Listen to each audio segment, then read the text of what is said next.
good? Hey.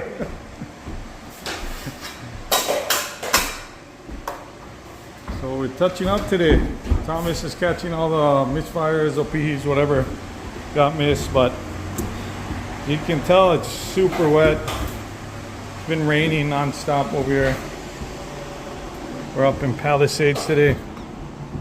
So Palisades is up on the mountaintop. Stays really green because it's always raining, but touching up, second coating, whatever we can, and then we can't really brush it down because it's still kind of moist, so we're just kind of scraping it a little bit and babying it. But I'm hitting this area right now. Oh.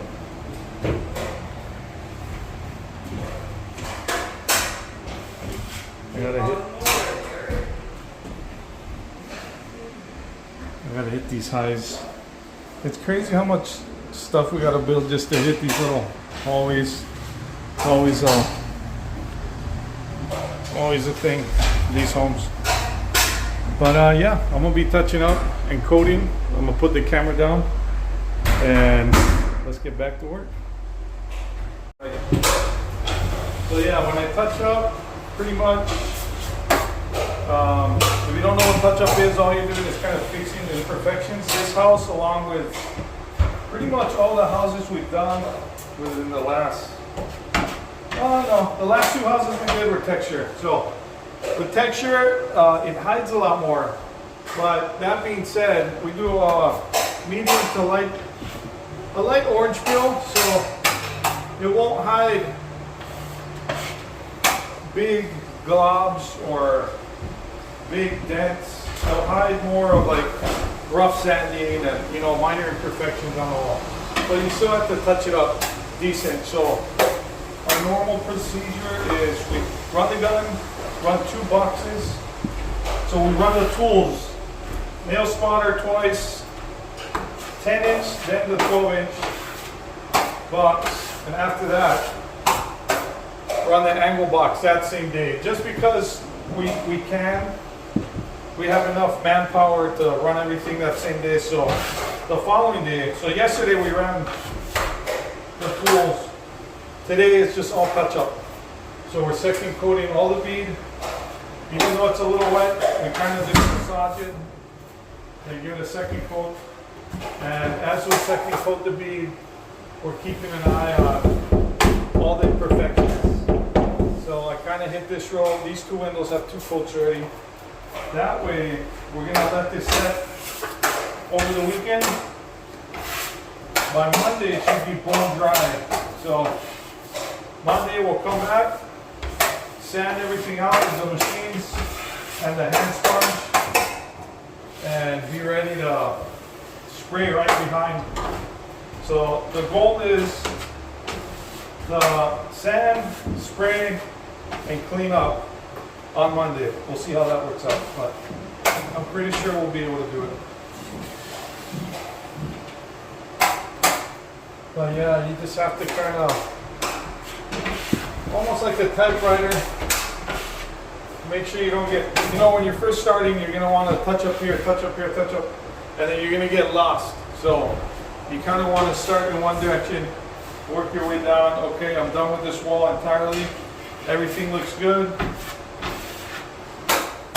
And then if this wall wasn't done, I turn around and look at it, see what's going on. Whatever I missed, any catch, whatnot. And then, so for the angles, we mainly just focus on the big landmarks and then the inside corners, just to make it nice and crisp. Because even though it's texture, it is noticeable if you leave chunks in the corners. So you want to make sure that's 100%. But, and then when you're on highs, you always want to make sure you got the right footing. Make sure you're solid.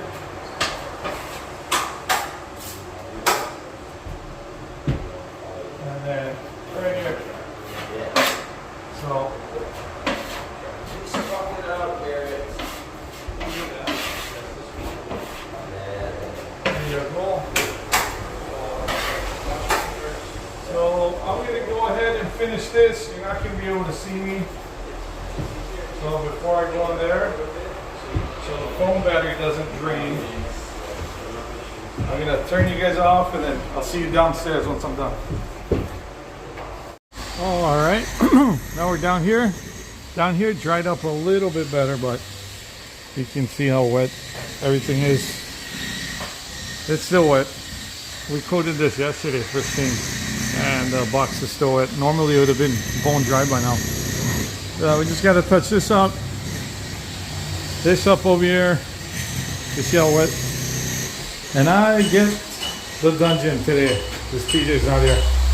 So I just got to coat. I got to coat this wet area. Man, I don't know about you guys, but I hate having to work when it's like that wet. It's irritating, but we're already here and it doesn't make sense to just leave it and come back. So we're gonna touch up all of this, make it nice, get it ready to dry over the weekend. These angles are not dry at all. But yeah, let me, you know what? We can talk story while I'm laying down in there. So let me set up first, move the fan out of the way and get to work. All right. Good stuff, you know.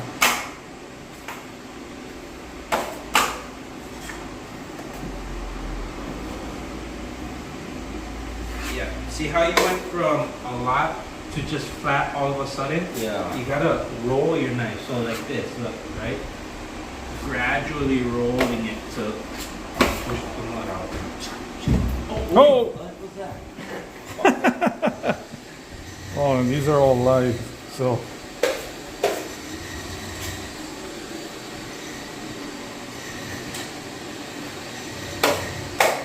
See? And I got a lot of chocolate. Yeah, and you're putting mud on top mud on top mud.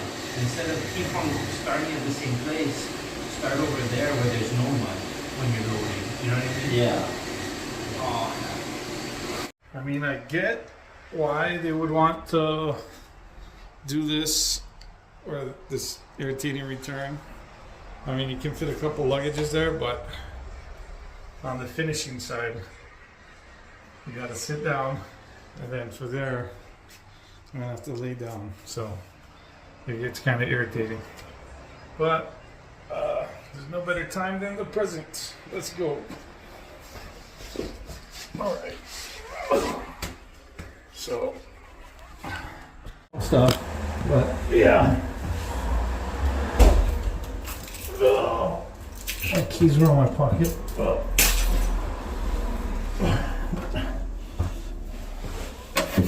Yep. The luxuries of having your own drywall company. Yeah.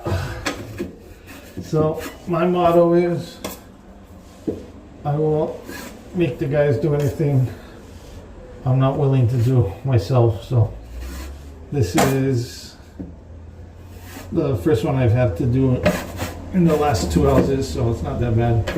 I think the last house TJ did.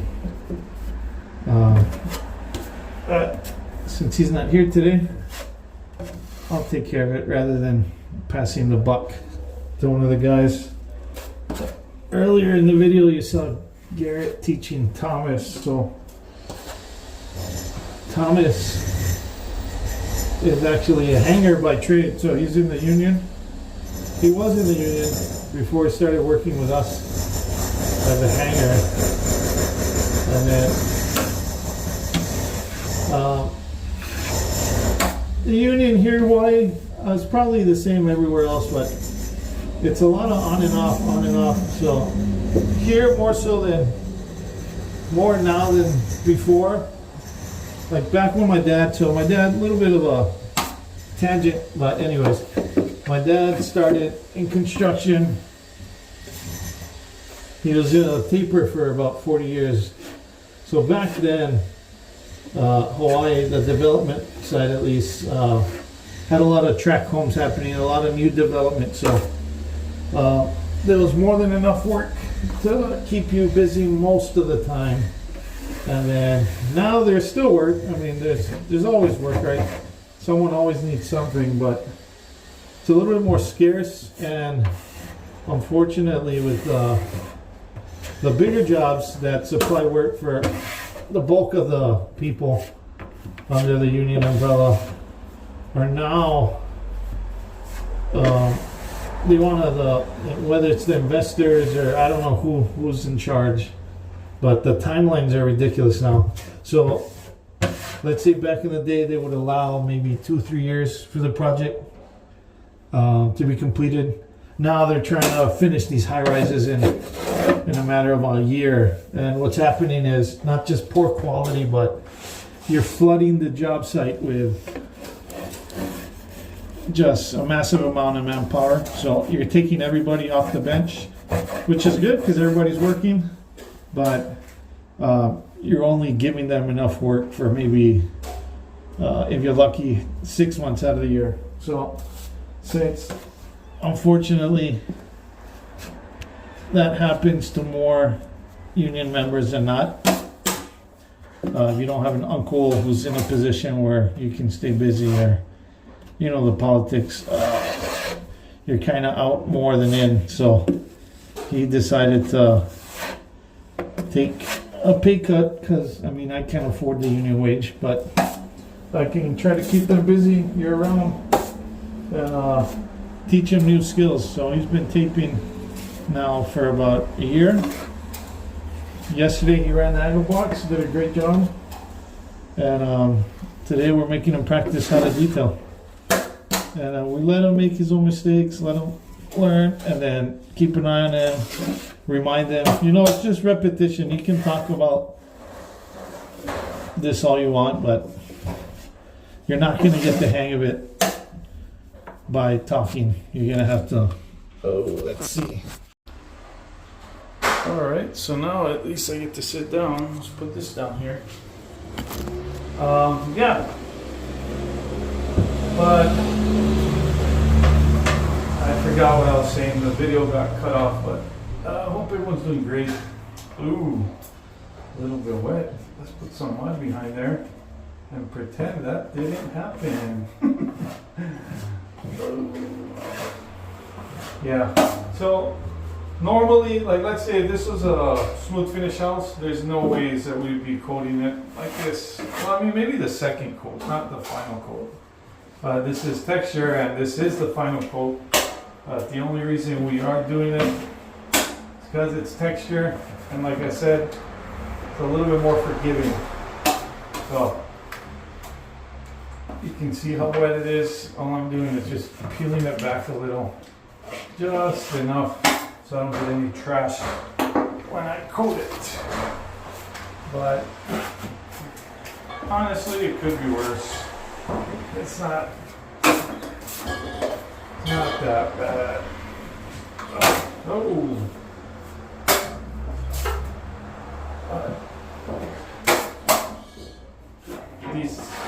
So this is my favorite pan.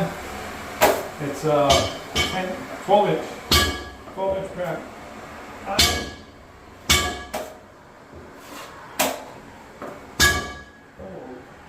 don't know what's going on out there.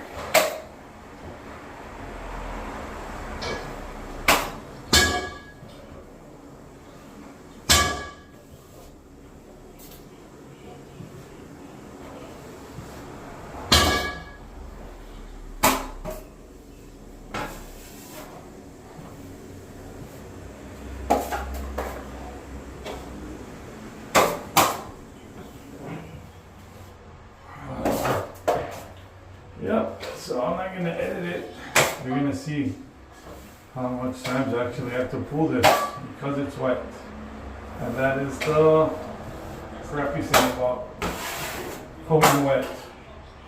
You gotta be super delicate or else underneath there drags and then you gotta just keep touching it.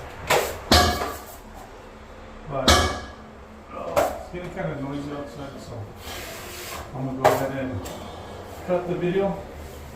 Hope everyone's having a great time. Not getting too stressed out with the holiday shopping.